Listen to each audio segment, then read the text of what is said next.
Friends, നമ്മുടെ oil India ലിമിറ്റഡിൻ്റെ പുതിയൊരു recruitment notification വന്നിട്ടുണ്ട്. പെർമനൻറ്റ് വാക്കൻസിയാണ്, നല്ല സാലറിയും അതോടൊപ്പം തന്നെ ഒട്ടനവധി അലവൻസ് ഒക്കെ ഉള്ള ജോലിയാണ്. അപ്പോൾ ഇതിലേക്ക് വിവിധ ക്വാളിഫിക്കേഷൻ ഉള്ളവർക്ക് അപ്ലൈ ചെയ്യാം. അതോടൊപ്പം തന്നെ ഫ്രഷേഴ്സിന് അപ്ലൈ ചെയ്യാവുന്ന വേക്കൻസികളുണ്ട്. അതോടൊപ്പം തന്നെ എക്സ്പീരിയൻസ്ഡ് ആയുള്ള ഉദ്യോഗാർത്ഥികൾക്ക് അപ്ലൈ ചെയ്യാവുന്ന വേക്കൻസികളുണ്ട്. അപ്പോൾ നമുക്കിതിൻ്റെ ഒഫീഷ്യൽ നോട്ടിഫിക്കേഷനിലേക്ക് പോകാം. അതിനു മുൻപ് ഇതിലേക്ക് നമ്മൾ എങ്ങനെയാണ് അപ്ലൈ ചെയ്യേണ്ടത് എന്നതിനെക്കുറിച്ചൊക്കെ വീഡിയോയിൽ നമ്മൾ ഉൾപ്പെടുത്തുന്നുണ്ട്. നമ്മൾ ഇതിൽ രജിസ്റ്റർ ചെയ്യേണ്ടത് എങ്ങനെയാണ്, ഇതിൽ ഓൺലൈനായിട്ടാണ് നമ്മൾ അപ്ലൈ ചെയ്യേണ്ടത്. അപ്പോൾ അതിനെക്കുറിച്ചെല്ലാം വിശദമായിട്ട് പറയുന്നുണ്ട്. അതോടൊപ്പം ഇതിൻ്റെ സെലക്ഷൻ എവിടേക്കാണ്, ഇതിൻ്റെ പോസ്റ്റിംഗ് തുടങ്ങിയിട്ടുള്ള കാര്യങ്ങളെല്ലാം വീഡിയോയിൽ ഉൾപ്പെടുത്തുന്നുണ്ട്. അതോടൊപ്പം നമ്മുടെ ചാനൽ നിങ്ങൾ ഇതുവരെ സബ്സ്ക്രൈബ് ചെയ്യുക, ബെല്ലൈക്കൺ എനേബിൾ ചെയ്ത് വെക്കുക. അപ്പോൾ നമ്മുടെ ചാനലിൽ നിങ്ങൾക്ക് ഹോം പേജിൽ കയറി കഴിഞ്ഞാൽ വീഡിയോസ് സെലക്ട് ചെയ്ത് കഴിഞ്ഞാൽ നമ്മൾ റീസെൻ്റ് ആയിട്ട് അപ്ലോഡ് ചെയ്യുന്ന വീഡിയോസൊക്കെ നിങ്ങൾക്ക് കാണാൻ പറ്റും. ഇപ്പോൾ ഇന്ത്യൻ എയർഫോഴ്സിലൊക്കെ നമുക്ക് എയർമാൻ ആകുന്ന രീതിയിലുള്ള ആ ഒരു റിക്രൂട്ട്മെൻറ്റ് നോട്ടിഫിക്കേഷനൊക്കെ വന്നിട്ടുണ്ട്. അപ്പോൾ അതിനെക്കുറിച്ച് +2 ആണ് അതിലേക്കുള്ള യോഗ്യത എന്ന് പറയുന്നത്. ഡിപ്ലോമ കഴിഞ്ഞവർക്ക് അപ്ലൈ ചെയ്യാം. അപ്പോൾ അതിൻ്റെ ഒക്കെ വീഡിയോസ് ഉണ്ട്. നിങ്ങളുടെ കൂട്ടുകാർക്കൊക്കെ മാക്സിമം ഷെയർ ചെയ്ത് കൊടുക്കുക. അതുപോലെ KSRTC സ്വിഫ്റ്റ്, നമുക്ക് എക്സ്പീരിയൻസ് ഒക്കെ ഉള്ള ഉദ്യോഗാർത്ഥികളാണെങ്കിൽ, അവർക്ക് ഡ്രൈവിംഗിൽ എക്സ്പീരിയൻസ് ഒക്കെ ഉള്ള ഉദ്യോഗാർത്ഥികളാണെങ്കിൽ KSRTCൻ്റെ സ്വിഫ്റ്റിൽ നമുക്ക് ജോലി ലഭിക്കുന്നതാണ്. അത് മാത്രമല്ല, ഫീമെയിൽ ആണെങ്കിൽ, വനിതകളാണെങ്കിൽ അവർക്ക് എക്സ്പീരിയൻസിൻ്റെ ആവശ്യമൊന്നുമില്ല, ജസ്റ്റ് LMV മാത്രം ഉണ്ടെങ്കിൽ അപ്ലൈ ചെയ്യാൻ പറ്റും. അപ്പോൾ അതിലേക്ക് വിളിച്ചിരിക്കുന്ന ഡ്രൈവർ കം കണ്ടക്ടർ എന്നാണ്.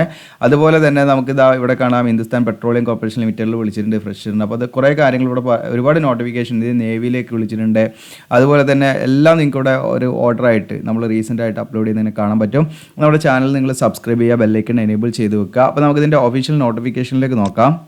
അപ്പോൾ ഇതാണ് ഒഫീഷ്യൽ നോട്ടിഫിക്കേഷൻ. നിങ്ങൾക്ക് കാണാം, ഇത് വന്നിരിക്കുന്നത് 5/1/2024 അപ്പോൾ ഇതിലേക്ക് വിളിച്ചിരിക്കുന്ന പോസ്റ്റുകൾ ഏതൊക്കെയാണെന്ന് വെച്ചാൽ ഗ്രേഡ് C വിളിച്ചിട്ടുണ്ട്, B വിളിച്ചിട്ടുണ്ട്, A ഉണ്ട്. അങ്ങനെ 3 കാറ്റഗറി ആയിട്ടാണ് വിളിച്ചിരിക്കുന്നത്. അപ്പോൾ ഗ്രേഡ് Cയിലെ വേക്കൻസി കാര്യങ്ങൾ നിങ്ങൾക്ക് കാണാൻ പറ്റും. ഇതിൽ തന്നെ നിങ്ങൾക്ക് കാണാം, ഇതിൽ നിങ്ങൾക്ക് ഈ പറയുന്ന മെഡിക്കൽ ഓഫീസറെ വിളിച്ചിട്ടുണ്ട്. അതല്ല അതുകൂടെ നിങ്ങൾക്ക് ഈ പറയുന്ന എഞ്ചിനീയറിംഗ് ഗ്രാജുവേഷൻ കഴിഞ്ഞവർക്ക് അപ്ലൈ ചെയ്യാം. ദെൻ നിങ്ങൾക്ക് മാസ്റ്റർ ഡിഗ്രി കഴിഞ്ഞവർക്ക്, എൻവയോൺമെൻറ്റൽ സയൻസിൽ കഴിഞ്ഞവർക്ക് അപ്ലൈ ചെയ്യാം. അങ്ങനെ വിവിധ ക്വാളിഫിക്കേഷൻ, കെമിസ്ട്രി PG കഴിഞ്ഞവർക്ക് അപ്ലൈ ചെയ്യാം. ദെൻ എഞ്ചിനീയറിംഗ് ഗ്രാജുവേഷൻ, ദെൻ ബിരുദം, ഒക്കെ ഇങ്ങനെ ഒരുപാട് കാറ്റഗറിയിൽ ഇതിൽ വിളിച്ചിട്ടുണ്ട്. നിങ്ങൾക്ക് ഇവിടെ കാണാൻ പറ്റും. ഓക്കെ, വിവിധ ഡിസിപ്ലിനിൽ എഞ്ചിനീയറിംഗ് കഴിഞ്ഞവർക്കും MSc കഴിഞ്ഞവർക്കും BSc കഴിഞ്ഞവർക്കും ഒക്കെ അപ്ലൈ ചെയ്യാവുന്ന വേക്കൻസികളാണ് നിലവിൽ വിളിച്ചിരിക്കുന്നത്. അപ്പോൾ നമുക്കിതിൻ്റെ ഡീറ്റെയിൽ ആയിട്ട് തന്നെ നമുക്ക് നോക്കാം. ഇതിൻ്റെ സ്കെയിൽ കാര്യങ്ങളെല്ലാം ഞാൻ പറഞ്ഞുതരാം. അപ്പോൾ ആദ്യം നമ്മൾ നോക്കുന്നത്, നിങ്ങൾക്ക് ഇവിടെ ആദ്യത്തെ കാണാം മെഡിക്കൽ ഓഫീസറാണ്. ഇതിൽ നിങ്ങൾക്ക് ഇവിടെ കാണാൻ പറ്റും MS ഒക്കെ കഴിഞ്ഞിരിക്കണം എന്നുള്ളതാണ്. അപ്പോൾ അത് നമ്മൾ ജസ്റ്റ് അങ്ങനെയുള്ള ഉദ്യോഗാർത്ഥികൾ ഇതിലേക്ക് അപ്ലൈ ചെയ്യാം. അപ്പോൾ ആദ്യം നമ്മൾ നോക്കുന്നത് ഗ്രൂപ്പ് B, അതായത് ഗ്രേഡ് B പോസ്റ്റാണ്. അപ്പോൾ ഇതിൽ നിങ്ങൾക്ക് കാണാം സീനിയർ ഓഫീസർ കെമിക്കൽ, ഇതിൻ്റെ പോസ്റ്റ് കോഡാണിത്. ടോട്ടൽ വേക്കൻസി 2 വേക്കൻസിയാണ്. അതിൻ്റെ റിസർവ്ഡ് വേക്കൻസികളൊക്കെ നിങ്ങൾക്ക് ഇവിടെ നോക്കാവുന്നതാണ്. ഇതിൻ്റെ സ്കെയിൽ ഓഫ് പേ ഇവിടെ കൂടുന്നത് നിങ്ങൾക്ക് നോക്കാം. അതോടൊപ്പം തന്നെ ഇതിൻ്റെ അപ്പർ ഏജ് ലിമിറ്റ് ജനറൽ ആണെങ്കിൽ 29 വയസ്സ് വരെ, OBC NCL നോൺ ക്രിമിനൽ ആണെങ്കിൽ 32 വയസ്സ് വരെ അപ്ലൈ ചെയ്യാവുന്നതാണ്. അതോടൊപ്പം ഇതിൽ എവിടെ നിങ്ങൾക്ക് ജനറൽ വേക്കൻസി നിങ്ങൾ കണ്ടാലും ഏത് കാറ്റഗറി ഉള്ളവർക്ക് വേണമെങ്കിലും അതിലേക്ക് അപ്ലൈ ചെയ്യാവുന്നുള്ളത് നിങ്ങൾ മനസ്സിലാക്കട്ടോ. പിന്നെ OBC SC ST അങ്ങനെയൊക്കെ ആണെങ്കിൽ അതത് റിസർവ്ഡ് കാൻഡിഡേറ്റ്സിന് മാത്രമാണ് അതിലേക്ക് അപ്ലൈ ചെയ്യാൻ പറ്റുന്നുള്ളത് മനസ്സിലാക്കുക. അപ്പോൾ ഇതിൽ നിങ്ങൾക്ക് കാണാം ക്വാളിഫിക്കേഷൻ. അപ്പോൾ ലിമിറ്റഡ് വേക്കൻസിയാണ്, പക്ഷേ നിങ്ങൾ അതിലേക്ക് അപ്ലൈ ചെയ്യുക എന്നുള്ളതാണ് നമ്മൾ ചെയ്യേണ്ട കാര്യം. കാരണം പിന്നീട് നമുക്ക് അപ്ലൈ ചെയ്യാൻ വരെ നമ്മൾ എലിജിബിൾ അല്ലാത്തൊരവസ്ഥയും വെറുതെ നമ്മൾ അപ്ലൈ ചെയ്തിട്ടും കാര്യമില്ല. ഇതിലേക്ക് എക്സാം കാര്യങ്ങളുണ്ട്, പഠിക്കുകയും വേണം എന്നുള്ളത് പ്രത്യേകം നിങ്ങൾ ഓർമ്മിപ്പിക്കുകയാണ്. അപ്പോൾ അതോടൊപ്പം തന്നെ ഇതിലുള്ള എഡ്യൂക്കേഷൻ ക്വാളിഫിക്കേഷൻ എന്ന് പറയുന്നത് നിങ്ങൾക്ക് പോസ്റ്റ് ഗ്രാജുവേറ്റ് ഇൻ കെമിസ്ട്രി ആണ് പറയുന്നത്. അപ്പം നിങ്ങൾക്ക് കെമിസ്ട്രിയിൽ എന്താണ് മിനിമം 2 വർഷം ഡ്യൂറേഷനുള്ള കെമിസ്ട്രിയിൽ നിങ്ങൾക്ക് എന്താണ് ബിരുദാനന്തര ബിരുദം ഉണ്ടായിരിക്കുക എന്നുള്ളതാണ്. അതായത് PG ഉണ്ടായിരിക്കുക, അതായത് MSc കെമിസ്ട്രി കഴിഞ്ഞിരിക്കുക എന്നുള്ളതാണ്. 60% മാർക്ക് ഉണ്ടായിരിക്കണം. ഓക്കെ, അതോടൊപ്പം തന്നെ നമ്മൾ ഗ്രാജുവേഷൻ ലെവൽ എന്ത് ചെയ്യണം, ഫിസിക്സ്, കെമിസ്ട്രി ആൻഡ് മാത്തമാറ്റിക്സ്, ഈ 3 സബ്ജക്റ്റ് നമ്മൾ ബിരുദ തലത്തിൽ പഠിച്ചവരുമായിരിക്കണം. അപ്പോൾ ഇതിലേക്കുള്ള ക്വാളിഫിക്കേഷൻ നിങ്ങൾക്ക് സീനിയർ ഓഫീസർ കെമിക്കൽ എന്ന് പറയുന്ന നല്ല സ്കെയിലിൽ സാലറി കിട്ടുന്ന, 1 ലക്ഷത്തിൻ്റെ പുറത്തൊക്കെ നമുക്ക് സ്കെയിലിൽ സാലറി കിട്ടുന്ന ഒരു പോസ്റ്റാണ്. ഒട്ടനവധി അലവൻസ് ഉണ്ടാവും. അപ്പോൾ ഇതിലേക്ക് നിങ്ങൾക്ക് അപ്ലൈ ചെയ്യാൻ യാതൊരുവിധ എക്സ്പീരിയൻസും വേണ്ട, ഫ്രഷേഴ്സിന് അപ്ലൈ ചെയ്യാം. പക്ഷേ എന്താണെന്ന് വെച്ചാൽ നിങ്ങൾ ബിരുദ തലത്തിൽ കെമിസ്ട്രി, മാത്സ് ആൻഡ് ഫിസിക്സ് നിങ്ങൾ പഠിച്ചിരിക്കുകയും അതോടൊപ്പം തന്നെ എന്താണ്, അതായത് ഈ 3 സബ്ജക്റ്റ് കോമ്പിനേഷനിൽ നമ്മൾ ബിരുദം കംപ്ലീറ്റ് ചെയ്യുകയും ബിരുദാനന്തര ബിരുദം, അതായത് PG നിങ്ങൾ എന്ത് ചെയ്യണം, 2 വർഷം ഡ്യൂറേഷനുള്ള PG കെമിസ്ട്രിയിൽ 60% പാസ്സായവരാണെങ്കിൽ ധൈര്യമായിട്ട് നിങ്ങൾക്ക് ഇതിലേക്ക് അപ്ലൈ ചെയ്യാവുന്നതാണ്. ദെൻ അതോടൊപ്പം സീനിയർ ഓഫീസർ ഇലക്ട്രിക്കൽ ഉണ്ട്, 10 വേക്കൻസി ഇതിലുണ്ട്. അതോടൊപ്പം ഇതിൻ്റെ സ്കെയിലൂടെ കൊടുത്തിട്ടുണ്ട്. ദെൻ ജനറൽ 27, OBC ആണെങ്കിൽ 30 വയസ്സ് വരെ, SC ആണെങ്കിൽ 32 വയസ്സ് വരെ അപ്ലൈ ചെയ്യാം. ദെൻ അതോടൊപ്പം ഇതിലേക്കുള്ള ക്വാളിഫിക്കേഷൻ എന്ന് പറയുന്നത് ഇലക്ട്രിക്കൽ എഞ്ചിനീയറിംഗിൽ നിങ്ങൾക്ക് എന്താണ്, നിങ്ങൾക്ക് ബിരുദം ഉണ്ടായിരിക്കുക എന്നുള്ളതാണ്. 4 വർഷം ഡ്യൂറേഷനുള്ള 65% മാർക്കും വേണം. അപ്പോൾ ഇതിൽ excluding electrical and electronics engineering, electrical communication engineering, electrical and instrumentation engineering എന്നുള്ള ബ്രാക്കറ്റിൽ ഇടുന്നുണ്ട്. അപ്പോൾ അത് നമ്മൾ പ്രത്യേകമായിട്ട് ശ്രദ്ധിക്കുക. ഇതൊന്നും നമുക്ക് എലിജിബിൾ അല്ല. ഇവിടെ ഈ പറഞ്ഞിരിക്കുന്ന ഇലക്ട്രിക്കൽ എഞ്ചിനീയറിംഗിൽ നിങ്ങൾ ഈ പറയുന്ന എഞ്ചിനീയറിംഗ് ബിരുദം ഉണ്ടെങ്കിൽ മാത്രം നിങ്ങൾ ഇതിലേക്ക് അപ്ലൈ ചെയ്യാം ഡയറക്റ്റായിട്ട്. അപ്പോൾ അതുമായി ബന്ധപ്പെട്ടുള്ള മറ്റു ഈ പറഞ്ഞിരിക്കുന്ന ബ്രാഞ്ചുകളൊക്കെ ഒഴിവാക്കിയിട്ടുണ്ടെന്നുള്ളതാണ് മനസ്സിലാക്കേണ്ടത് കേട്ടോ. അപ്പോൾ ഇതിൽ ഈ പറഞ്ഞിരിക്കുന്ന ഇലക്ട്രിക്കൽ എഞ്ചിനീയറിംഗ് 4 വർഷം ഡ്യൂറേഷനുള്ള ബിരുദം ഉണ്ടെങ്കിൽ ഡയറക്റ്റായിട്ട് നിങ്ങൾക്ക് ഇതിലേക്ക് അപ്ലൈ ചെയ്യാവുന്നതാണ്. യാതൊരുവിധ എക്സ്പീരിയൻസും വേണ്ട.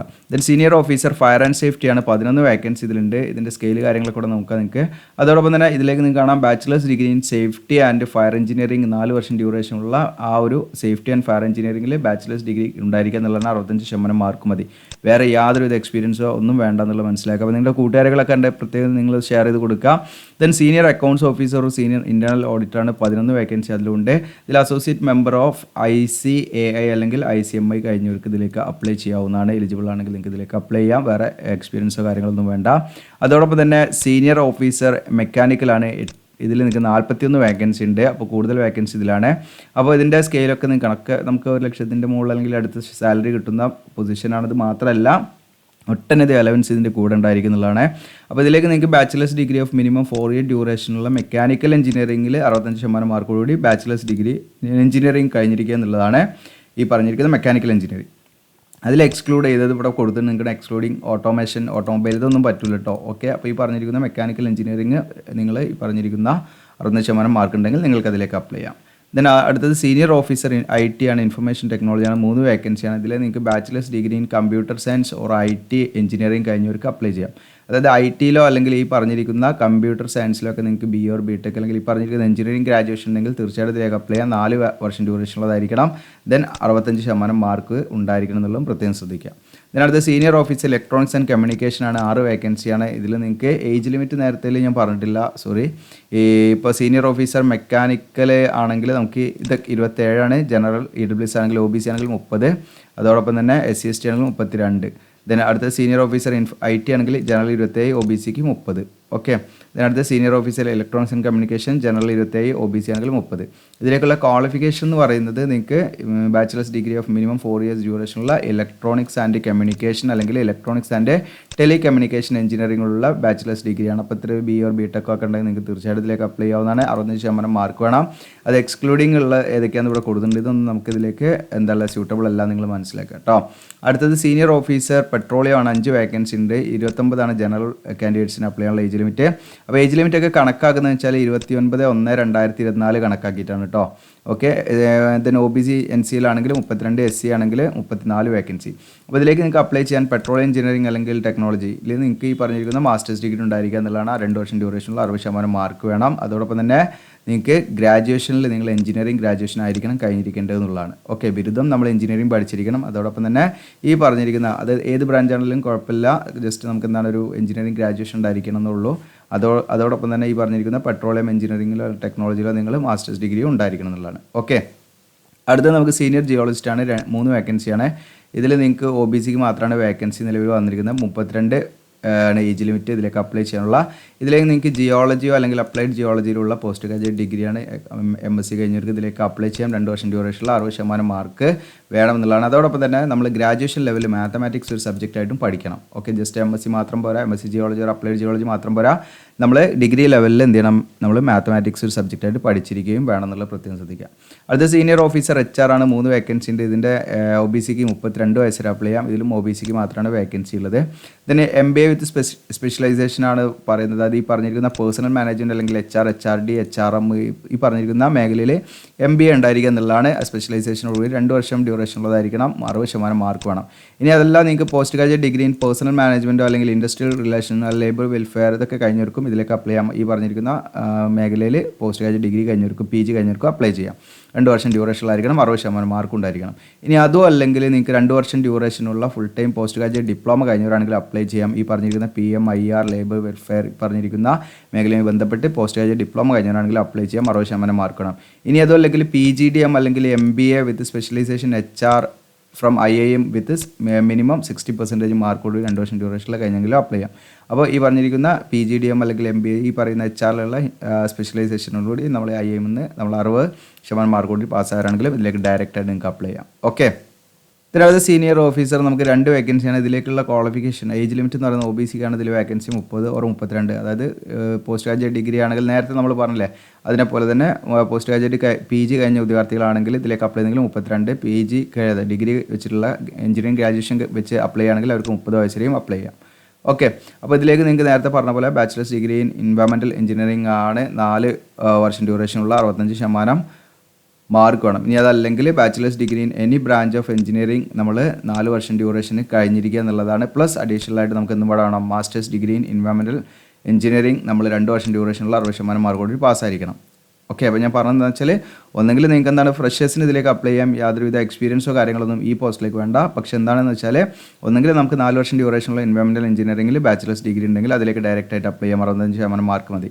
ഇനി അതല്ല നമുക്ക് എന്താണ് ഏതെങ്കിലും ബ്രാഞ്ചിലൊരു എഞ്ചിനീയറിംഗ് ബിരുദം ഉണ്ടായിരിക്കുക എന്നുള്ളതാണ്. അതോടൊപ്പം തന്നെ നിങ്ങൾക്ക് എന്തും പാടെ വേണം, മാസ്റ്റേഴ്സ് ഡിഗ്രി വേണം. അത് ഈ പറയുന്ന എൻവയോൺമെൻറ്റൽ എഞ്ചിനീയറിംഗിൽ മാസ്റ്റേഴ്സ് ഡിഗ്രി വേണം, 2 വർഷം ഡ്യൂറേഷൻ ഉള്ളതായിരിക്കണം ആ മാസ്റ്റേഴ്സ് ഡിഗ്രി. അതോടൊപ്പം 60% മാർക്കുണ്ടായിരിക്കണം. ഇനി അതല്ലെങ്കിൽ masters degree in environmental science with minimum 2 year duration ഉണ്ടായിരിക്കണം എന്നുള്ളതാണ്. അതായത് ഈ പറയുന്ന മാസ്റ്റേഴ്സ് ഡിഗ്രി ഇൻ എൻവയോൺമെൻറ്റൽ സയൻസിൽ, അതായത് എൻവയോൺമെൻറ്റൽ സയൻസിൽ നമുക്ക് എഞ്ചിനീയറിംഗിലല്ല, എൻവയോൺമെൻറ്റൽ സയൻസിൽ നമുക്ക് മാസ്റ്റേഴ്സ് ഡിഗ്രി PG ഉള്ളവർക്ക് അപ്ലൈ ചെയ്യാൻ 2 വർഷം ഡ്യൂറേഷനിൽ 60% മാർക്ക് വേണം. ഓക്കെ, അപ്പോൾ ഈ പറയുന്ന സീനിയർ ഓഫീസർ എന്ന് പറയുന്ന പോസ്റ്റിലേക്ക് നിങ്ങൾക്ക് ഡയറക്റ്റായിട്ട് അപ്ലൈ ചെയ്യാം, യാതൊരുവിധ എക്സ്പീരിയൻസും വേണ്ട. അതുപോലെ തന്നെ ഗ്രൂപ്പ് എയിൽ ഈ സീനിയർ, ഇത് ഞാൻ റിപ്പീറ്റ് ചെയ്യുന്നില്ല, അതുകൊണ്ടാണ് പറയുന്നത് സീനിയർ ഓഫീസർ എന്ന് പറയുന്നത് ഈ പോസ്റ്റിൻ്റെ സെയിം ക്വാളിഫിക്കേഷൻ തന്നെയാണ് നമുക്ക് ഗ്രൂപ്പ് എൻ്റെത്. ജസ്റ്റ് ഞാൻ കാണിക്കാം. ഗ്രൂപ്പ് എ അല്ല, സോറി, ഗ്രൂപ്പ് ഇതാണ് ഗ്രൂപ്പ് സിൻ്റെത്.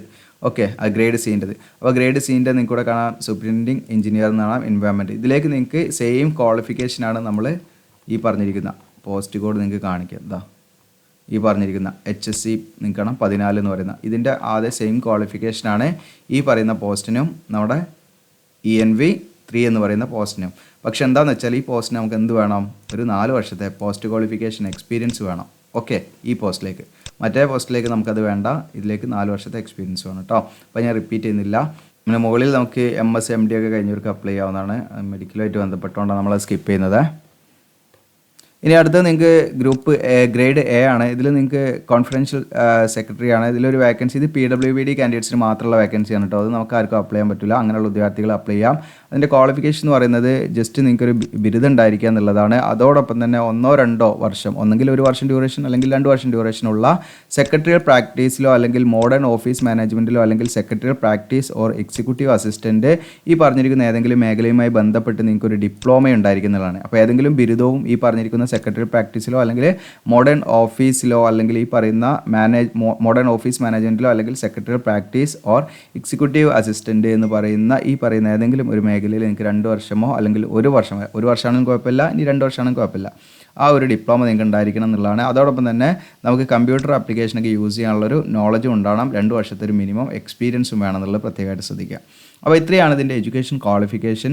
ഇനി നമ്മളിതിലേക്ക് എങ്ങനെയാണ് അപ്ലൈ ചെയ്യേണ്ട കാര്യങ്ങളൊക്കെയാണ് നമ്മളിനി നോക്കുന്നത്. അപ്പോൾ ഇതിലേക്ക് അപേക്ഷാ ഫീസ് ഉണ്ട്. ജനറൽ OBC ആണെങ്കിൽ 500 രൂപ പ്ലസ് ടാക്സും ഉണ്ടായിരിക്കും. SC ST PWBD ex serviceman അങ്ങനെയുള്ള EWS കാൻഡിഡേറ്റ്സിനൊന്നും എന്ത് വേണ്ട, ഫീ കൊടുക്കേണ്ട. അതായത് ഫ്രീ ആയിട്ട് എന്ത് ചെയ്യുക, അതിലേക്ക് നിങ്ങൾക്ക് അപ്ലൈ ചെയ്യാം ഈ പറഞ്ഞിരിക്കുന്ന കാൻഡിഡേറ്റ്സിന്. ഓക്കെ, ഇനി ഇതിൻ്റെ സെലക്ഷൻ പ്രോസസ്സാണ്. സെലക്ഷൻ പ്രോസസ്സിൽ നമുക്ക് ഈ പറഞ്ഞിരിക്കുന്ന ഗ്രൂപ്പ് ഗ്രേഡ് C ആണെങ്കിൽ അവർക്ക് 2 ഫേസ് ഉണ്ടാവും. ആദ്യഘട്ടം computer based, then personal interview. അതിൻ്റെ വെയിറ്റേജ് കാര്യങ്ങൾ കൂടെ കൊടുത്തിട്ടുണ്ട്. ദെൻ അടുത്ത് ഗ്രൂപ്പ് ഗ്രേഡ് D ആണെങ്കിൽ അവർക്ക് ഫേസ് 1 ഫേസ് 2 അതിൽ കമ്പ്യൂട്ടർ ബേസ്ഡും ദെൻ പേഴ്സണൽ ഇൻ്റർവ്യൂ ആണ്. അതിൻ്റെ മാർക്ക് വെയിറ്റേജ് കൂടെ കൊടുത്തിട്ടുണ്ട്. ദെൻ അടുത്ത ഗ്രേഡ് A ആണെങ്കിൽ ഫേസ് 1 ഫേസ് 2 കമ്പ്യൂട്ടർ ബേസ്ഡ് ടെസ്റ്റും പ്രൊഫഷൻസി ടെസ്റ്റും സ്കിൽ ടെസ്റ്റാണ് അവർക്ക് ഉണ്ടായിരിക്കുക. അതിൻ്റെ വെയിറ്റേജ് കൂടെ കൊടുത്തിട്ടുണ്ട്. പിന്നെ ഡോക്യുമെൻറ്റ് വെരിഫിക്കേഷൻ ആയിരിക്കും. പിന്നെ അതിൻ്റെ പോസ്റ്റിംഗ് എന്ന് പറയുന്നത് ഇവിടെ പ്രത്യേകമായിട്ട് പറയുന്നുണ്ട്. നമുക്ക് ഇന്ത്യയിൽ എവിടെ വേണമെങ്കിലും അതിൻ്റെ ഏരിയ അല്ലെങ്കിൽ ഓഫീസ് ഓയിൽ ഇന്ത്യ ലിമിറ്റഡിൻ്റെ ഏത് ഓപ്പറേഷണൽ ഏരിയ ആണെങ്കിലും അതിൻ്റെ ഓഫീസസ് ആണെങ്കിലും എവിടെയാണെങ്കിലും നമ്മൾ എന്ത് ചെയ്യാം, റിക്രൂട്ട് ചെയ്യാം കമ്പനിയുടെ റിക്വയർമെൻറ്റ് അനുസരിച്ച് എന്ന് പറയുന്നത്. അപ്പോൾ എവിടെയാണെങ്കിലും നമ്മൾ ജോലി ചെയ്യാൻ തയ്യാറായിരിക്കണം എന്നുള്ളതാണ് നിങ്ങൾ മനസ്സിലാണ്ടത്. ഇനി ഇതിലേക്ക് നമ്മൾ ഓൺലൈനായിട്ടാണ് അപ്ലൈ ചെയ്യേണ്ടത്. ഫോട്ടോഗ്രാഫ് നമ്മൾ ഇതിലേക്ക് എന്ത് ചെയ്യണം, അപ്ലോഡ് ചെയ്യണം. അപ്പോൾ ഒരു ലൈറ്റ് ബാക്ക്ഗ്രൗണ്ടിലുള്ള പിക്ചേഴ്സ് ആയിരിക്കണം. പാസ്പോർട്ട് സൈസ് 50 കെയുടെയും 200 കെയുടെ ഇടയിലായിരിക്കണം. ഫയൽ സൈസ് JPG PNG ഒക്കെ ഫോർമാറ്റ് പറ്റും. ദെൻ സിഗ്നേച്ചറും ഇതുപോലെ ഒരു വൈറ്റ് പേപ്പറിൽ ബ്ലാക്ക് ഇങ്ക് കൊണ്ട് നമ്മൾ സൈൻ ചെയ്തിട്ട് സ്കാൻ ചെയ്ത് അപ്ലോഡ് ചെയ്യണം. 20 കെയുടെയും 50 കെയുടെ ഇടയിലായിരിക്കണം ഫയൽ സൈസ്. മറ്റ് സർട്ടിഫിക്കറ്റുകൾ, അതായത് EWS SC ST OBC candidates ഒക്കെ ആണെങ്കിൽ അവർക്ക് ആ ഒരു റിലാക്സേഷൻ കിട്ടുമെങ്കിൽ അവരുടെ കാസ്റ്റ് സർട്ടിഫിക്കറ്റ് എന്ത് ചെയ്യണം, വാലിഡ് ആയിട്ടുള്ള കാസ്റ്റ് സർട്ടിഫിക്കറ്റ് സെൻട്രൽ ഗവൺമെൻറ് പർപ്പസിന് വേണ്ടി തയ്യാറാക്കിയത് അവരെന്ത് ചെയ്യണം, ഇതിലേക്ക് അപ്ലോഡ് ചെയ്യണം. പ്രത്യേകമായിട്ട് ശ്രദ്ധിക്കുക. ദെൻ അടുത്തത് ഈ പറയുന്ന ആ ഒരു സർട്ടിഫിക്കറ്റ് നിങ്ങൾ അപ്ലോഡ് ചെയ്യുമ്പോൾ എഡ്യൂക്കേഷൻ ക്വാളിഫിക്കേഷൻ്റെ സർട്ടിഫിക്കറ്റും അതിൻ്റെ കൂടെ നിങ്ങൾ എന്ത് ചെയ്യണം, എക്സ്പീരിയൻസ് ഒക്കെ ഉള്ള പോസ്റ്റിലേക്ക് അപ്ലൈ ചെയ്യണമെങ്കിൽ അതിൻ്റെ സർട്ടിഫിക്കറ്റ് ഒക്കെ നിങ്ങൾ അപ്ലോഡ് ചെയ്യണം. അതിൻ്റെ ഫോർമാറ്റ് PDF JPG ഫോർമാറ്റിലേക്ക് അപ്ലോഡ് ചെയ്യാം. 50 KB ടു മാക്സിമം 1000 KB വരെ ഫയൽ സൈസ് പോകാമെന്നുള്ളതാണ്. അതിൻ്റെ ഇടയിലുള്ള സൈസിലാണ് ഇതിലേക്ക് അപ്ലോഡ് ചെയ്യേണ്ടത്. ഇനി ഇതിലേക്ക് ഓൺലൈനായിട്ട് നമ്മൾ അപ്ലൈ ചെയ്യേണ്ട സ്റ്റാർട്ടിംഗ് ഡേറ്റ് ജനുവരി 5 മുതൽ നിങ്ങൾക്ക് ജനുവരി 29 വരെ അപ്ലൈ ചെയ്യാം. 2024 ജനുവരി 29 വരെ നിങ്ങൾക്ക് അപ്ലൈ ചെയ്യാന്നുള്ളതാണ്. ഓക്കെ, പിന്നെ ഇതിൻ്റെ ഓൺലൈൻ ഫോമിൻ്റെ സ്ക്രീൻഷോട്ട് കാര്യങ്ങൾ ഇതിൽ തന്നെ അവർ തന്നെ ഇട്ടിട്ടുണ്ട്. അപ്പോൾ അതൊക്കെ നിങ്ങൾക്ക് യൂസ്ഫുൾ ആയിരിക്കും. എന്നാലും നമ്മളിതിൽ എങ്ങനെയാണ് ചെയ്യേണ്ടതെന്ന് വ്യക്തമായിട്ട് കാണിക്കാം. അപ്പോൾ നമ്മുടെ വീഡിയോയുടെ ഡിസ്ക്രിപ്ഷനിൽ ഇനി നമ്മൾ നോക്കുന്നത് എങ്ങനെയാണ് ഇതിലേക്ക് അപ്ലൈ ചെയ്യേണ്ടതെന്നുള്ളതാണ്. അപ്പോൾ നമ്മുടെ വീഡിയോയുടെ ഡിസ്ക്രിപ്ഷനിൽ ഞാൻ അപ്ലൈ നൗ എന്ന് പറഞ്ഞിട്ട് ലിങ്ക് വരും. ആ ലിങ്കിൽ നിങ്ങൾ ക്ലിക്ക് ചെയ്യുമ്പോൾ ആ ലിങ്കിൻ്റെ താഴെയൊക്കെ നിങ്ങൾക്ക് ഇൻസ്റ്റാഗ്രാം, നമ്മുടെ സോഷ്യൽ മീഡിയയുടെ ഒക്കെ ലിങ്കുകളൊക്കെ ഉണ്ടാകും. അതിലൊക്കെ നിങ്ങൾ ഫോളോ ചെയ്യുക. അതോടൊപ്പം എന്തെങ്കിലും ഡൗട്ടൊക്കെ ഉണ്ടെങ്കിൽ തീർച്ചയായിട്ടും നിങ്ങൾക്ക് കമൻറ്റ് സെക്ഷനിൽ ചോദിക്കാം. നിങ്ങൾ കമൻറ്റ് ചെയ്യുക, നിങ്ങളുടെ എല്ലാ അഭിപ്രായങ്ങളും കമൻറ്റ് ചെയ്യുക. നിങ്ങൾക്ക് ജസ്റ്റ് ഒരു സ്മൈലി അല്ലെങ്കിൽ ജസ്റ്റ് നിങ്ങൾക്ക് എന്തെങ്കിലുമൊക്കെ നിങ്ങൾക്ക് ചെയ്യാവുന്നതാണ്. നമ്മുടെ കമൻറ്റിൽ നിങ്ങൾ മാക്സിമം ആക്റ്റീവ് ആകുക എന്നുള്ളതാണ്. അതോടൊപ്പം തന്നെ ജസ്റ്റ് നിങ്ങൾക്ക് ഇവിടെ കാണാം, ഇതിൽ കുറച്ച് ഇൻസ്ട്രക്ഷൻ ഇതൊക്കെ ഒന്ന് വായിക്കുക. അഡ്വർടൈസ്മെൻറ്റ് നിങ്ങൾക്ക് അവിടെ നിന്ന് തന്നെ ഡൗൺലോഡ് ചെയ്യാം. ഈ അഡ്വർടൈസ്മെൻറ്റ് എന്നുള്ള ലിങ്കിൽ ക്ലിക്ക് ചെയ്താൽ. അതോടൊപ്പം നിങ്ങൾക്ക് എന്തെങ്കിലും സംശയങ്ങളൊക്കെ ഉണ്ട്, കോൺടാക്റ്റിലുള്ള നമ്പർ വരെ ഇതിൽ കൊടുത്തിട്ടുണ്ട് അവർ. അപ്പോൾ ആദ്യം നമ്മൾ ചെയ്യേണ്ടതെന്ന് വെച്ചാൽ നിങ്ങൾക്ക് ഇവിടെ താഴെ കാണാൻ രജിസ്റ്റർ ആവുന്ന കാണാം. ഈ ഇവിടെയും ക്ലിക്ക് ചെയ്യാം. ഇനി മുകളിൽ നമുക്ക് രജിസ്ട്രേഷൻ എന്നുള്ള ഭാഗമുണ്ട്. ഇനി നമ്മൾ ഓൾറെഡി രജിസ്റ്റർ ചെയ്താൽ നമുക്ക് ലോഗിൻ ചെയ്യണമെങ്കിൽ അതിൻ്റെ സമയത്തൊരു ബട്ടൺ ഉണ്ട് ലോഗിൻ എന്നുള്ള. അപ്പോൾ ഞാൻ ആദ്യമായിട്ടാണ് നമ്മളിതിൽ വരുന്നത്. അപ്പോൾ രജിസ്ട്രേഷൻ എന്നുള്ള ബട്ടൺ ക്ലിക്ക് ചെയ്യുന്നു. അതിന് രജിസ്ട്രേഷൻ എന്നുള്ള ബട്ടൺ ക്ലിക്ക് ചെയ്യുന്ന സമയത്ത് നമ്മൾ ആദ്യം വെരിഫൈ ചെയ്യണം. നമ്മുടെ മൊബൈൽ നമ്പർ കൊടുക്കുക, എന്നിട്ട് ഇവിടെ സെൻഡ് OTP എന്നുള്ളത് കൊടുക്കുക നിങ്ങൾ. അതിനുശേഷം നമ്മൾ എന്ത് ചെയ്യുക, OTP നമ്മളെ മൊബൈലിലേക്ക് വരും. അതിവിടെ അടിച്ചിട്ട് വെരിഫൈ എന്ന് കൊടുക്കുക. അതിനുശേഷം ഇമെയിൽ ID കൊടുക്കുക, സെൻഡ് OTP കൊടുക്കുക. എന്നിട്ട് എന്ത് ചെയ്യണം, നമ്മൾ നമ്മുടെ മെയിലിലേക്ക് OTP വരും, വെരിഫൈ ചെയ്യാം. അപ്പോൾ ഞാനിതൊന്ന് കൊടുത്തിട്ട് പ്രൊസീഡ് ചെയ്ത് കാണിക്കാം. ഇപ്പോൾ ഞാൻ എൻ്റെ മെയിൽ ID യും എൻ്റെ നമ്പറൊക്കെ എന്ത് ചെയ്തു, വെരിഫൈ ചെയ്ത് OTP ഒക്കെ വന്നു, അത് വെരിഫൈ ചെയ്തു. ഇനി ഞാനിവിടെ പ്രൊസീഡ് എന്നുള്ള ബട്ടൺ ക്ലിക്ക് ചെയ്യാം. നമ്മൾ ഇതൊക്കെ നിങ്ങളുടെ മൊബൈൽ യൂസ് ചെയ്ത് നിങ്ങൾക്ക് ഈസി ആയിട്ട് ചെയ്യാവുന്നതാണ്.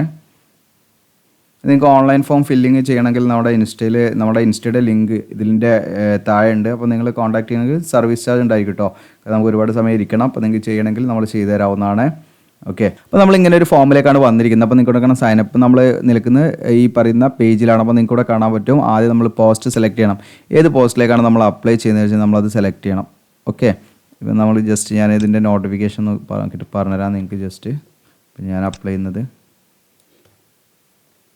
ഞാനിപ്പോൾ ഈ പറയുന്ന സീനിയർ ഓഫീസർ ഫയർ ആൻഡ് സേഫ്റ്റിൻ്റെ ആണ് ഞാനിപ്പോൾ അപ്ലൈ ചെയ്യുന്നത്. ഓക്കെ, ആ പറയുന്ന പോസ്റ്റിലേക്കാണ്. പോസ്റ്റ് കോഡൊക്കെ നിങ്ങൾക്ക് കാണാം, FS6 ഒക്കെയാണ് വരുന്നത്. ഓക്കെ, അപ്പോൾ നമുക്ക് എളുപ്പത്തിന് വേഗം മനസ്സിലാവും. എന്താ FS6 senior officer fire and safety. അത് ഞാൻ അവിടെ സെലക്ട് ചെയ്യുന്നു. ക്വാളിഫിക്കേഷൻ, അപ്പോൾ ഇവിടെ നമ്മൾ ക്വാളിഫിക്കേഷൻ്റെ ഒന്നും ചെയ്യേണ്ടതില്ല. ഈ ഫീൽഡ് ആർക്കാണെന്ന് വെച്ചാൽ ഇവിടെ പ്രത്യേകമായിട്ട് പറയുന്നുണ്ട്. ENV3 എന്ന് പറയുന്ന പോസ്റ്റ് കോഡും HSC 14 എന്ന് പറയുന്ന പോസ്റ്റ് കോഡിലേക്കും അപ്ലൈ ചെയ്യുന്നവരാണെങ്കിൽ അതിൽ വിവിധ ക്വാളിഫിക്കേഷൻ ഉള്ളവർക്ക്, അതായത് വിവിധ കാറ്റഗറി ഉള്ളവർക്ക് അതിലേക്ക് അപ്ലൈ ചെയ്യാം. അതായത് degree, engineering graduation, then PG അങ്ങനെ പറഞ്ഞിട്ട്. അപ്പോൾ അങ്ങനെയുള്ളവർക്ക് അപ്ലൈ ചെയ്യണം. അപ്പോൾ ഞാൻ ജസ്റ്റ് ഒന്ന് വേണമെങ്കിൽ കാണിച്ചു തരാം നിങ്ങൾക്ക്. ഇപ്പോൾ ഞാൻ ENV3 എടുക്കുകയാണ്. അപ്പോൾ ENV3യിലേക്കാണ് ഞാൻ അപ്ലൈ എന്ന് വിചാരിക്കുക. അവിടെ ENV3 നമുക്ക് നോക്കാം, അതിൽ എവിടെയോ ഒന്നുണ്ട്. ഓക്കെ, ENV3 ഇതാണ് ഞാൻ സെലക്ട് ചെയ്യുന്നത്. അപ്പോൾ നിങ്ങൾക്ക് കാണാം ഈ എന്താണ് കോളം ആക്റ്റീവായി. അപ്പോൾ നമ്മളതിൽ നിന്ന് bachelors degree in environmental engineering ആണോ, then masters degree in environmental engineering or environmental science ആണോ, ഇതൊക്കെ കഴിഞ്ഞ് വെച്ചാൽ നിങ്ങൾക്ക് എന്ത് ചെയ്യാം, ജസ്റ്റ് അത് സെലക്ട് ചെയ്യാം. ഓക്കെ, അതിന് വേണ്ടിയുള്ളതാണത്. ഇപ്പം ഞാനിപ്പോൾ എടുക്കുന്നതിന് നമുക്കതിൻ്റെ ആവശ്യമില്ല. ജസ്റ്റ് FS6 എടുത്താൽ അത് ഓട്ടോമാറ്റിക്കായി അത് ഡിസേബിൾ. അപ്പോൾ നമ്മളത് നോക്കേണ്ട ആവശ്യമില്ല. പിന്നെ നിങ്ങളുടെ പേര് ഇവിടെ കൊടുക്കുക, നിങ്ങളുടെ മെയിൽ ID ഇവിടെ വന്നിട്ടുണ്ട്, മൊബൈൽ നമ്പർ വന്നിട്ടുണ്ട്. ഒരു ഓൾട്ടർനേറ്റീവ് നമ്പർ വേണമെങ്കിൽ കൊടുക്കാൻ നിർബന്ധമില്ല. മെയിൽ ഓർ ഫീമെയിൽ വെച്ചാൽ സെലക്ട് ചെയ്യുക. നാഷണാലിറ്റി ഏതാണെന്ന് വെച്ചാൽ സെലക്ട് ചെയ്യുക. ദെൻ പിന്നെ ഇവിടെ ചോദിക്കുന്നത് നിങ്ങൾ PWD കാൻഡിഡേറ്റ്സ് ആണോ എന്നാണ്. ആണെങ്കിൽ യെസ് എന്ന് കൊടുക്കുക, അല്ലെങ്കിൽ നോ കൊടുക്കുക. ഓക്കെ, അതോടൊപ്പം തന്നെ പെർസെൻറ്റേജ് യെസ് എന്ന് കൊടുത്തു കഴിഞ്ഞാൽ നിങ്ങളുടെ പെർസെൻറ്റേജ് ഓഫ് ഡിസബിലിറ്റി ചോദിക്കും. എത്ര, അതൊക്കെ അങ്ങനെയുള്ള ഉദ്യോഗാർത്ഥികൾ, ശാരീരികമായ പ്രശ്നങ്ങളുള്ള ഉദ്യോഗാർത്ഥികൾ അതിനെക്കുറിച്ച് ധാരണ. അപ്പോൾ നമ്മളത് നോക്കേണ്ട ആവശ്യമില്ല. അങ്ങനെയാണെങ്കിൽ അങ്ങനെയുള്ള ഉദ്യോഗാർത്ഥി അവരുടെ ഡിസബിലിറ്റി സർട്ടിഫിക്കറ്റ് നമ്പറും അത് ഇഷ്യൂ ചെയ്ത ഡേറ്റ് കാര്യങ്ങളോടെ കൊടുക്കണം കേട്ടോ. നമ്മളതൊക്കെ വിടണം, നമുക്ക് അതിൻ്റെ ആവശ്യമില്ല. ഇനി കാസ്റ്റാണ് ചോദിക്കുന്നത്, ഞാൻ ജനറലാണ് ഇവിടെ കൊടുക്കുന്നത്. ദെൻ കാസ്റ്റ് സർട്ടിഫിക്കറ്റ് ഞാനിപ്പോൾ ഫോർ എക്സാമ്പിൾ OBC കൊടുക്കാതിരിക്കുക. OBC കൊടുത്താൽ നിങ്ങൾക്ക് കാണാൻ പറ്റും, കാസ്റ്റ് സർട്ടിഫിക്കറ്റ് വേണം, ഇഷ്യൂ ചെയ്ത ഡേറ്റ് വേണം. ഓക്കെ, അങ്ങനെയുള്ള സാധനങ്ങളൊക്കെ ഇവിടെ വേണമെന്നുള്ളതാണ് നിങ്ങൾ മനസ്സിലാക്കേണ്ടത്. ഇപ്പോൾ ഞാനിവിടെ ജനറൽ വെച്ച് കൊടുക്കുന്നത്, എനിക്കതൊന്നും കൊടുക്കേണ്ട, കാരണം എനിക്ക് വേഗം ഫോം ഫില്ല് ചെയ്ത് കാണിക്കാൻ പറ്റും. അപ്പോൾ ഈ SC/ST കാൻഡിഡേറ്റ്സ് ആണെങ്കിലും അതിനനുസരിച്ച് ഇഷ്യൂ ചെയ്ത സർട്ടിഫിക്കറ്റ് കാര്യങ്ങളൊക്കെ ഡേറ്റ് കാര്യങ്ങളൊക്കെ കൊടുക്കണം. നമ്മുടെ കയ്യിൽ വാലിഡ് ആയിട്ടുള്ള സർട്ടിഫിക്കറ്റ്, കാസ്റ്റ് സർട്ടിഫിക്കറ്റ് ഉണ്ടായിരിക്കണം. അത് അപ്ലൈ ചെയ്യുമ്പോൾ നിങ്ങളെ നിങ്ങൾ മനസ്സിലാക്കുക കേട്ടോ. ഇനി OBC നോൺ ക്രിമിനൽ ആണെങ്കിൽ ആ നോൺ ക്രിമിനൽ സർട്ടിഫിക്കറ്റിനായിരിക്കും നമ്മുടെ കയ്യിൽ ഉണ്ടായിരിക്കേണ്ടത് എന്നുള്ളത് പ്രത്യേകമായിട്ട് ശ്രദ്ധിക്കുക. ഇനി EWS അങ്ങനെയുള്ള വിദ്യാർത്ഥികളൊക്കെ ആണെങ്കിൽ, ഇനി അതുപോലെ എക്സ് സർവീസ്മാൻ, ഇതൊന്നും ഇപ്പോൾ നമ്മൾ ഫില്ല് ചെയ്യേണ്ട. ഞാൻ ജനറലിന് കൊടുത്തുകൊണ്ട് ഇതൊന്നും നമ്മൾ ഫില്ല് ചെയ്യേണ്ട ആവശ്യമില്ല. പിന്നെ നമ്മൾ ഈ പറയുന്ന ഗവൺമെൻറ് അല്ലെങ്കിൽ ഈ പറയുന്ന PSU അല്ലെങ്കിൽ നമ്മൾ ഓട്ടോണമസ് ബോഡിയിലുള്ള നിലവിൽ വർക്ക് ചെയ്യുന്നവരാണോ അല്ലെങ്കിൽ സ്റ്റാഫാണോ എന്നുള്ളതാണ്. അപ്പോൾ അതൊക്കെ നമ്മൾ നോ കൊടുക്കുക. അതോടൊപ്പം തന്നെ റെഗുലർ എംപ്ലോയി ആണോ ഓയിൽ ഇന്ത്യ ലിമിറ്റഡിൽ എന്ന് ചോദിക്കുന്നുണ്ട്, അത് നമ്മൾ നോ കൊടുക്കുക. അതോടൊപ്പം തന്നെ ഈ ഒരു വർഷം 1/1/1980 ടു 31/12/1989 ഈ ഒരു പീരീഡിൽ നമ്മൾ ജമ്മു ആൻഡ് കാശ്മീരിൽ താമസിച്ചവരായിരുന്നു എന്നുള്ളവരാണ്. അപ്പോൾ അങ്ങനെയുള്ളവർക്കൊക്കെ എന്തൊക്കെ റിലാക്സേഷനൊക്കെ ഉണ്ട്. അപ്പോൾ നമ്മളത് നോ കൊടുക്കുന്നു. ഓക്കെ, അങ്ങനെ യെസ് എന്ന് കൊടുത്താൽ നമ്മൾ എന്ത് ചെയ്യണം, അടുത്ത ഡൊമസൈൽ സർട്ടിഫിക്കറ്റ് നമ്പർ കൊടുക്കണം കേട്ടോ. നമ്മൾ ജസ്റ്റ് നോ കൊടുക്കുന്നു. പിന്നെ കൊടുക്കുമ്പോൾ ഇതൊന്നും നമ്മൾ കൊടുക്കണം, ഡൊമസൈൽ സർട്ടിഫിക്കറ്റ് ഇഷ്യൂ ചെയ്ത ഡേറ്റ് കാര്യങ്ങളൊന്നും നമ്മൾ കൊടുക്കേണ്ട ആവശ്യമില്ല. ജസ്റ്റ് നമുക്ക് അങ്ങനെ ബ്ലാങ്ക് ആക്കി വിടാം. ഓക്കെ, അങ്ങനെ സേവ് ആൻഡ് കണ്ടിന്യൂ എന്ന് കൊടുക്കുക. ഇത് ഞാൻ അതൊന്ന് ഫില്ല് ചെയ്തിട്ട് കാണിക്കാം. ഓക്കെ, പിന്നെ ഇവിടെ നമ്മൾ എക്സ് സർവീസ്മാൻ ആണോ എന്ന് ചോദിക്കുന്നൊക്കെ നോ കൊടുക്കണം കേട്ടോ. ഓക്കെ, അത് നോ കൊടുത്താലേ നമുക്കിവിടെ ഡേറ്റ് ഓഫ് ബർത്ത് ഇവിടെ അടിക്കാനുള്ള കോളം എനേബിൾ ആയിട്ട് വരുള്ളൂ. നമ്മൾ ഡേറ്റ് ഓഫ് ബർത്ത് ഇവിടെ നിന്ന് സെലക്ട് ചെയ്യണം. Okay, date of birth select ചെയ്യുമ്പോൾ നമ്മളെ ഏജൊക്കെ ഇവിടെ കാണിക്കും. നിങ്ങൾക്ക് എത്ര വയസ്സായി, എത്ര മന്തായി, എത്ര ഡേ ആയി എന്നൊക്കെ ഇവിടെ കാണിക്കും കേട്ടോ. അപ്പോൾ എല്ലാ കാര്യങ്ങളും പ്രോപ്പറായിട്ട് നിങ്ങൾ ചെക്ക് ചെയ്യണം. എന്നിട്ട് ഞാൻ അവിടെ സേവ് ആൻഡ് കണ്ടിന്യൂ കൊടുക്കുന്നു. നമ്മുടെ ലോഡ് ആകുന്നുണ്ട്, നമ്മളെ ഡീറ്റെയിൽസ് ഒക്കെ എന്ത് ചെയ്യുന്നുണ്ട്, സേവ് ആകുന്നുണ്ട്. ഓക്കെ, അപ്പോൾ ഡീറ്റെയിൽസ് സേവ് ആയിട്ടുണ്ട്. ഇനി നമ്മൾ എന്തിനാണ് അവിടെ കണ്ടിന്യൂ എന്ന് കൊടുക്കുക. അങ്ങനെ കണ്ടിന്യൂ കൊടുക്കുന്ന സമയത്ത് അടുത്ത നമ്മൾ ബേസിക് ഡീറ്റെയിൽസിലേക്കാണ് വന്നിരിക്കുന്നത്. എക്സാം സിറ്റി പ്രിഫറൻസ് ആണ്. നിലവിൽ നമുക്ക് കേരളത്തിൽ എക്സാം സെൻറ്റർ ഒന്നുമില്ല. അപ്പോൾ നമ്മൾ ഇതിനനുസരിച്ച് നമുക്കുള്ള സ്ഥലത്ത് പോയി എഴുതാൻ പറ്റുന്ന സ്ഥലം നമ്മൾ കൊടുക്കുക എന്നുള്ളതാണ്. ഓക്കെ, അപ്പോൾ അതിനനുസരിച്ച് നമ്മൾ എന്ത് ചെയ്യുക, നമ്മൾ സെലക്ട് ചെയ്യുക. ഓക്കെ, അതിനുശേഷം ഫാദറിൻ്റെ പേര് നിങ്ങൾ മാരീഡ് ആണോ സിംഗിൾ ആണോ എന്ന് വെച്ചാൽ കൊടുക്കുക. ഓക്കെ, മാരീഡ് ആണ് മാരീഡ് കൊടുക്കുക. അപ്പോൾ സിംഗിൾ ആണ്, നിങ്ങൾ സിംഗിൾ ആണെങ്കിൽ സിംഗിൾ എന്ന് കൊടുക്കുക. ഓക്കെ, അൺമാരീഡ് ആണെങ്കിൽ സിംഗിൾ എന്ന് കൊടുക്കുക. അതിനുശേഷം പെർമനൻറ്റ് അഡ്രസ്സ്, പിൻകോഡ്, ഡിസ്ട്രിക്റ്റ് കാര്യങ്ങളൊക്കെ കൊടുത്ത് നമ്മുടെ പെർമനൻറ്റ് അഡ്രസ്സാണ് കൊടുക്കുന്നത്. സ്റ്റേറ്റ് ഇന്ന് സെലക്ട് ചെയ്യുക, നിങ്ങളുടെ കേരള സെലക്ട് ചെയ്യുക. അഡ്രസ്സ് ലൈൻ 1 ഉം 2 ഒക്കെ നിങ്ങൾ പ്രോപ്പറായിട്ട് കറക്റ്റായിട്ട് കൊടുക്കുക. ഓക്കെ, അപ്പോൾ നിങ്ങളുടെ പെർമനൻറ്റ് അഡ്രസ്സ് എന്താ വെച്ചാൽ കൊടുക്കുക. അതിനുശേഷം റെസിഡൻഷ്യൽ അഡ്രസ്സ്, അതാണ് ഈ കോറസ്പോണ്ടൻസ് അഡ്രസ്സ് എന്ന് പറയുന്നത് റെസിഡൻഷ്യൽ അഡ്രസ്സാണ്. അപ്പോൾ നിങ്ങളുടെ പെർമനൻറ്റ് അഡ്രസ്സ് എന്നാണ് റെസിഡൻഷ്യൽ അഡ്രസ്സ് എങ്കിൽ ഇവിടെ സെയിം ആസ് എന്നുള്ള ഒരൊറ്റ ടിക്ക് ചെയ്താൽ മുകളിൽ അടിച്ച് അതേ അഡ്രസ്സ് ഇവിടെ കോപ്പി ചെയ്യാം. പിന്നെ വീണ്ടും നമ്മൾ ടൈപ്പ് ചെയ്യേണ്ട ആവശ്യമില്ല. എന്നിട്ട് ഇവിടെ ഡിക്ലറേഷൻ കൊടുക്കുക, സേവ് ആൻഡ് കണ്ടിന്യൂ കൊടുക്കുക. ഞാൻ ഫില്ല് ചെയ്തിട്ട് കാണിക്കാം. അപ്പോൾ നമ്മൾ പിൻകോഡ് സെലക്ട് ചെയ്യുമ്പോൾ അവിടെ നമുക്ക് പിൻകോഡ് ഇതിൽ തന്നെ ക്ലിക്ക് ചെയ്തിട്ട് നമുക്ക് സെറ്റ് ചെയ്ത് നമ്മൾ എന്ത് ചെയ്യുക, സ്റ്റേറ്റ് ആദ്യം കൊടുക്കുക. എന്നിട്ട് നമ്മൾ ഇതിൽ കൂടി ചെയ്യാം കേട്ടോ. ഓക്കെ, അത് കറക്റ്റ് ആകാൻ വേണ്ടിയിട്ടാണ് കോഴിക്കോട്. ഓക്കെ, ഇതിലേതാണ് നിങ്ങൾ വെച്ചാൽ കൊടുക്കുക. അപ്പോൾ ഞാൻ കൊടുക്കുക, എന്നിട്ട് ഗോ എന്ന് കൊടുക്കുക. അപ്പോൾ ഇവിടെ പിൻകോഡ് ഇവിടെ വരും. ഓക്കെ, നമ്മൾ കോഴിക്കോട് ഡിസ്ട്രിക്റ്റ് ഇവിടെ വരും, കേരള സ്റ്റേറ്റ് ഇവിടെ വരും. ഇനി നമ്മൾ അഡ്രസ്സ് നമ്മുടെ വീട്ടുപേരും ഇത് നമ്മൾ കൊടുത്താൽ മതി. എങ്ങനെയാണ് വിചാരിച്ചാൽ. ഓക്കെ, ഞാനിവിടെ സെയിം ആസ് കൊടുക്കുമ്പോൾ നിങ്ങൾക്ക് കാണാം മുകളിൽ കൊടുത്ത അഡ്രസ്സൊക്കെ ഇവിടെ വന്നിട്ടുണ്ട്. ഞാനിവിടെ ഡിക്ലറേഷൻ കൊടുക്കുന്നു, സേവ് ആൻഡ് കണ്ടിന്യൂ കൊടുക്കുന്നു. നമ്മൾ ബേസിക് ഡാറ്റ സേവ് ആയിട്ടുണ്ട്. ഓക്കെ കൊടുക്കണം. ഇതിനടുത്ത് എഡ്യൂക്കേഷൻ ക്വാളിഫിക്കേഷൻ ആണ്. 10ാം ക്ലാസ്സിലെ ഡീറ്റെയിൽസ് കൊടുക്കണം. ബോർഡ് ഓർ ഇൻസ്റ്റിറ്റ്യൂട്ട്, സബ്ജക്റ്റ് കൊടുക്കണം. സബ്ജക്റ്റ് ആണ് നമ്മൾ 10ാം ക്ലാസ്സിൽ പഠിച്ച സബ്ജക്റ്റിനുണ്ടല്ലോ, ഇങ്ങനെ കോമട്ട് അല്ലെങ്കിൽ ലൈഫ് ഉണ്ട് അങ്ങനെ കൊടുത്താൽ മതി. എന്നാണ് നമ്മൾ പാസ് ഔട്ട് ആയത്. ഇപ്പോൾ ഞാൻ 2006 വിചാരിക്കുക, 2016 വിചാരിക്കുക, 2016 എന്നുള്ള അടിച്ചു കൊടുക്കുക. പെർസെൻറ്റേജ് ഓഫ് മാർക്ക് ഒരു 88% മാർക്കെങ്കിൽ കിട്ടിയെങ്കിൽ പെർസെൻറ്റേജ്. അപ്പോൾ 10ാം ക്ലാസ്സിൻ്റെ മാർക്കിൻ്റെ ശതമാനം എങ്ങനെ കിട്ടും നമ്മൾ കാണേണ്ടതെന്നുള്ളതിൻ്റെ വീഡിയോയുടെ ലിങ്ക് ഞാൻ ഡിസ്ക്രിപ്ഷനിൽ തരാം കേട്ടോ. ഇനി നമ്മൾ എന്ത് ചെയ്യണം, 10ാം ക്ലാസ്സിൽ SSLCയുടെ മാർക്ക് ലിസ്റ്റ് നമ്മൾ എന്ത് ചെയ്യണം, ഇതിൽ അപ്ലോഡ് ചെയ്യണം. മാക്സിമം 2 MB കൂടാൻ പാടില്ല. അപ്പം ബ്രൗസ് എന്നുള്ള ക്ലിക്ക് ചെയ്യുക, നമ്മൾ എന്ത് ചെയ്യുക, ഇവിടുന്ന് അപ്ലോഡ് ചെയ്യണം. ഓക്കെ, നമ്മളൊക്കെ റെഡിയാക്കി വെക്കുക. എന്നിട്ട് നമ്മൾ എന്ത് ചെയ്യുക, അപ്ലോഡ് ചെയ്യാം. ഓക്കെ, അപ്ലോഡ് ചെയ്ത് എന്നുള്ള ഒരു ബട്ടൺ കൂടെ കാണാൻ പറ്റും, അപ്ലോഡ് എന്ന് കൊടുക്കുക. ഓക്കെ, അപ്പോൾ ഞാൻ ഡീറ്റെയിൽസ് അടിച്ചിട്ട് കാണിക്കാം. ഞാനിവിടെ ഡീറ്റെയിൽസ് ഒക്കെ അടിച്ചു, ഇവിടെ അപ്ലോഡ് എന്ന് കൊടുക്കുന്നു. അത് കാണാൻ നമ്മൾ ഫയൽ നെയിമാണ് ഇവിടെ കാണിക്കട്ടോ. അപ്പോൾ എൻ്റെ ഫയൽ നെയിം ഇപ്പോൾ ഇതാണ്. അപ്പോൾ ഫയൽ നെയിം തന്നെ നിങ്ങൾ കറക്റ്റായിട്ട് ഫയൽ നെയിം ഒക്കെ കൊടുക്കുക. ഞാൻ നിങ്ങൾക്ക് എക്സാമ്പിൾ കാണിക്കുന്നതിന് വേണ്ടിയിട്ടാണ്. നമ്മുടെ ഫയൽ ഇവിടെ വരും. ഇനി നിങ്ങൾക്ക് റിമൂവ് ചെയ്യണമെങ്കിൽ ഈ ബട്ടൺ കാണാൻ നിങ്ങൾക്ക് ആ ബട്ടൺ നെക്കി കഴിഞ്ഞാൽ അത് റിമൂവ് ആവും. വീണ്ടും അപ്ലോഡ് ചെയ്യണമെങ്കിൽ അപ്ലോഡ് ചെയ്യാം, നിങ്ങൾ തെറ്റായിട്ട് വന്നിട്ടുണ്ടെങ്കിൽ കേട്ടോ. അതിനുശേഷം +2ൻ്റെ ഡീറ്റെയിൽസ് എടുക്കാം. ഓക്കെ, അങ്ങനെ നിങ്ങളുടെ ബേസിക് ഡീറ്റെയിൽസ് കാര്യങ്ങൾ +2 ഇനിയിപ്പം നിങ്ങൾ ഈ പറയുന്ന രീതിയിൽ ഓരോ പാറ്റേൺ അനുസരിച്ച് അങ്ങനെ കൊടുത്താൽ മതി. ഇപ്പം ബോർഡ് കൊടുക്കാം, സബ്ജക്റ്റ് കൊടുക്കാം, ദെൻ ഇയർ ഓഫ് പാസിങ് എന്താണെന്ന് വെച്ചാൽ കൊടുക്കാം, പെർസെൻറ്റേജ്, ദെൻ സർട്ടിഫിക്കറ്റ്, +2ൻ്റെ സർട്ടിഫിക്കറ്റ് നിങ്ങളിതിൽ അപ്ലോഡ് ചെയ്യാം. പിന്നെ ബിരുദത്തിൻ്റെ, അതായത് നിങ്ങളുടെ ഡിഗ്രിയുടെ ഡീറ്റെയിൽസാണ് കൊടുക്കേണ്ടത്. ഓക്കെ, അതനുസരിച്ച് എല്ലാ കാര്യങ്ങളും കൊടുക്കുക. എന്നിട്ട് നമ്മൾ സബ്മിറ്റ് കൊടുക്കുക. അപ്പോൾ നമ്മൾ ഡീറ്റെയിലൊക്കെ കൂടെ കൊടുത്തു. ഇനി നമ്മൾ എന്ത് ഇവിടെ ഡിക്ലറേഷൻ കൊടുക്കുക, സബ്മിറ്റ് കൊടുക്കുക. അപ്പോൾ നിങ്ങൾ കറക്റ്റ് ഡീറ്റെയിൽസ് കൊടുക്കണം കേട്ടോ. ഞാൻ നിങ്ങൾക്ക് കാണിക്കുന്നതിന് വേണ്ടി മാത്രം കൊടുക്കുന്ന ഡീറ്റെയിൽസാണ്. അടുത്ത നമ്മളോട് ചോദിക്കുന്നത് എക്സ്പീരിയൻസ് ആണ്. ഓക്കെ, അപ്പോൾ നമ്മൾ എക്സ്പീരിയൻസ് ഉണ്ടെങ്കിൽ യെസ് കൊടുക്കുക, അല്ലെങ്കിൽ നമുക്ക് നോ കൊടുക്കാവുന്നതാണ്. ഓക്കെ, ഉണ്ടെങ്കിൽ യെസ് കൊടുത്ത് അതിൻ്റെ എവിടെയാണ് നമ്മൾ വർക്ക് ചെയ്തത് എന്നുള്ള കാര്യങ്ങൾ ഡീറ്റെയിൽസ് കൂടെ കൊടുക്കണം. എക്സ്പീരിയൻസ് സർട്ടിഫിക്കറ്റ് നമ്മളിവിടെ അപ്ലോഡ് ചെയ്യണം. നോ കൊടുത്താൽ നമുക്ക് കാണാം അതൊക്കെ പോയി. ഇനി നമ്മൾ ജസ്റ്റ് ഡിക്ലറേഷൻ കൊടുക്കുക, സബ്മിറ്റ് കൊടുക്കുക. അപ്പോൾ എക്സ്പീരിയൻസ് ഡീറ്റെയിൽസ് സേവ്ഡ് സക്സസ്ഫുള്ളി എന്ന് കാണാം. ഇനി അടുത്തത് നമ്മൾ എന്ത് ചെയ്യണം, ഡോക്യുമെൻറ്റ്സ് അപ്ലോഡ് ചെയ്യണം. ഇവിടെ നമുക്ക് ഫോട്ടോഗ്രാഫ് അപ്ലോഡ് ചെയ്യണം. ആദ്യം നമ്മൾ ചെയ്യേണ്ടത് അപ്ലോഡ് ഫോട്ടോ ആണ്. ഓക്കെ, ആദ്യം നമ്മൾ ബ്രൗസ് എന്നുള്ള ക്ലിക്ക് ചെയ്യണം ഇവിടെ. ഓക്കെ, ബ്രൗസ് എന്നുള്ള ക്ലിക്ക് ചെയ്തിട്ടൊരു ഫോട്ടോ ഇതിലേക്ക് അപ്ലോഡ് ചെയ്യണം. ഓക്കെ, എന്നിട്ട് ഇവിടെ അപ്ലോഡ് എന്ന് കൊടുക്കുക. അപ്പോൾ ഇമേജിൻ്റെ ഡയമെൻഷൻ പറയുന്നുണ്ട് 150 × 200 ആയിരിക്കണം കേട്ടോ അതിൻ്റെ ഡയമെൻഷൻ. അപ്പോൾ അതിൽ കറക്റ്റായാലും അത് അപ്ലോഡ് ആവുള്ളൂ. വേണം 150 × 200 പിക്സൽ ആയിരിക്കണം കേട്ടോ. ഫയൽ സൈസ് കറക്റ്റ് മീൻസ് അതിൻ്റെ ഡയമെൻഷൻ കേട്ടോ. ഓക്കെ, അപ്പോൾ 200 ഹൈറ്റും 150 വിഡ്ത്തും ആയിരിക്കണം പിക്സൽ, എങ്കിലേ ഇതിൽ അപ്ലോഡ് ആവുള്ളൂ കറക്റ്റ് കേട്ടോ. അടുത്തത് നമ്മൾ എന്ത് ചെയ്യണം, ഇവിടെ സിഗ്നേച്ചറാണ്. അപ്ലോഡ് സിഗ്നേച്ചറിനോട് ബ്രൗസ് ചെയ്യുക. അപ്ലോഡ് കൊടുക്കുക. അപ്പോൾ നിങ്ങൾക്ക് കാണാം അവിടെ സിഗ്നേച്ചറോട് അപ്ലോഡ് ആയിട്ടുണ്ട്. ഓക്കെ, അടുത്ത നമ്മളെ ഡേറ്റ് ഓഫ് ബർത്തിന് വേണ്ടി നമ്മൾ 10ാം ക്ലാസ്സിലെ സർട്ടിഫിക്കറ്റ് നമുക്ക് ഇതിലേക്ക് അപ്ലോഡ് ചെയ്താൽ SSLCയുടെ സർട്ടിഫിക്കറ്റ് അപ്ലോഡ് ചെയ്താൽ മതി. നമ്മൾ ഇതുപോലെ അപ്ലോഡ് ചെയ്യാം, സർട്ടിഫിക്കറ്റ് അപ്ലോഡ് ചെയ്യാം. ഓക്കെ, അപ്പോഴാണ് സർട്ടിഫിക്കറ്റ് ഇവിടെ അപ്ലോഡ് ആയിട്ടുണ്ട്. ഓക്കെ, ഇനി നമ്മൾ ഡിക്ലറേഷൻ കൊടുക്കുക, സബ്മിറ്റ് എന്ന് കൊടുക്കുക. ഓക്കെ, ഇപ്പോൾ ഡോക്യുമെൻറ്റ്സ് അപ്ലോഡ് സബ്മിറ്റ് സക്സസ്ഫുള്ളി എന്നാണ്. ഇനി അടുത്ത ലാസ്റ്റ് സ്റ്റേജാണ് ഫീ അടയ്ക്കൽ. അപ്പോൾ 590 രൂപയാണ് ഫീ അടയ്ക്കേണ്ടത്. അപ്പോൾ അവിടെ പേ നൗ എന്ന് കൊടുക്കുക. പേ നൗ എന്ന് കൊടുത്തു കഴിഞ്ഞാൽ നമുക്കിതാ ജസ്റ്റ് നിങ്ങളുടെ ഫോൺ നമ്പറോട് അടിച്ചു കൊടുക്കുക, പ്രൊസീഡ് എന്ന് കൊടുക്കുക. ഫോൺ നമ്പർ അടിച്ചെടുത്തിട്ട് പ്രൊസീഡ് എന്ന് കൊടുക്കാം. പ്രൊസീഡ് കൊടുത്ത് കാണിക്കാം. പ്രൊസീഡ് എന്ന് കൊടുക്കുന്ന സമയത്ത് നമ്മളോട് ഇവിടെ ചോദിക്കുന്നുണ്ട് നിങ്ങൾക്ക് ഏതാണ് UPI ആണോ, ദെൻ ഡെബിറ്റ് കാർഡ് ആണോ, ദെൻ അതുപോലെ നെറ്റ് ബാങ്കിങ് ആണോ എന്ന്. ഏത് ബാങ്കിൻ്റെ ATM കാർഡ് യൂസ് ചെയ്തിട്ടും നിങ്ങൾക്ക് എന്ത് ചെയ്യുക, ഡെബിറ്റ് കാർഡ് ഈ പറയുന്ന കാർഡ് യൂസ് ചെയ്തിട്ട് അത് ഏത് ബാങ്കിൻ്റെ ആണെങ്കിലും നിങ്ങൾക്ക് അപ്ലൈ ചെയ്യാം കാർഡിന്. ഇനി അല്ല നിങ്ങൾ ഗൂഗിൾ പേ, ഫോൺ പേ ആണെങ്കിൽ ഇവിടെ മുകളിലുള്ള UPI QR എന്ന് കൊടുക്കുക. UPI QR എന്ന് കൊടുക്കുന്ന സമയത്ത് നിങ്ങൾക്ക് ഇതാ UPI ID ഡയറക്റ്റ് അടിച്ചു കൊടുക്കാനുള്ള ഒരു ഓപ്ഷൻ ഉണ്ട്, അല്ലെങ്കിൽ മൊബൈൽ നമ്പർ. ഇതെല്ലാം നിങ്ങൾക്ക് QR കോഡ് ഇവിടെ കാണിക്കും. അതാണെങ്കിൽ ഷോ QR കോഡ് കൊടുത്താൽ നിങ്ങൾക്കിവിടെ എമൗണ്ട് ഇവിടെ ഒന്ന് ഇവിടെ വെരിഫൈ ചെയ്യുക, കണ്ടിന്യൂ ആൻഡ് പേ കൊടുക്കുക. അപ്പോൾ QR കോഡ് ഇവിടെ ജനറേറ്റ് ചെയ്യും. ഇത് നിങ്ങളുടെ ഗൂഗിൾ പേ അല്ലെങ്കിൽ ഫോൺ പേ, Paytm ഒക്കെ യൂസ് ചെയ്ത് ഈസി ആയിട്ട് സ്കാൻ ചെയ്യുക. അത് എന്ത് ചെയ്യും, ഈ പേജ് നിങ്ങൾ റീഫ്രഷും ചെയ്യരുത്, ഇങ്ങനെ തന്നെ വെക്കുക. അപ്പോൾ അത് ഓട്ടോമാറ്റിക്കായിട്ട് എന്ത് ചെയ്യും, കാണിക്കും കേട്ടോ. അങ്ങനെ ഫൈനലി നിങ്ങളത് കഴിഞ്ഞാൽ നിങ്ങൾക്ക് പ്രിൻ്റ് എടുക്കാം. ഇത്രയും കാര്യങ്ങളാണ്. അപ്പോൾ ഇത് മാക്സിമം നിങ്ങളുടെ കൂട്ടുകാരിലൊക്കെ ഒന്ന് ഷെയർ ചെയ്യുക, സബ്സ്ക്രൈബ് ചെയ്യുക, ലൈക്ക് ചെയ്യുക. നമ്മുടെ ചാനൽ നിങ്ങൾ സബ്സ്ക്രൈബ് ചെയ്യുക. കാരണം നമ്മുടെ ചാനലിൽ ഇപ്പോൾ ഏകദേശം 2 വർഷമായി. നമ്മുടെ ചാനൽ ഇപ്പോൾ നമുക്ക് 46 സംതിങ് സബ്സ്ക്രൈബർക്ക് ആയിട്ടുള്ളൂ. അപ്പോൾ നിങ്ങൾ അധികവും സബ്സ്ക്രൈബ് ചെയ്യാതാണ് നമ്മുടെ ചാനൽ കാണുന്നത് എന്നുള്ളതാണ് അതിൻ്റെ ഒരു പ്രത്യേകത. അപ്പോൾ ഇത് മാക്സിമം നിങ്ങളുടെ കൂട്ടുകാരിലൊക്കെ ഷെയർ ചെയ്യുക, സബ്സ്ക്രൈബ് ചെയ്യുക. ആവശ്യമുള്ള എല്ലാ ലിങ്കുകളും നമ്മുടെ ഡിസ്ക്രിപ്ഷനിൽ ഉണ്ടായിരിക്കും. Thank you.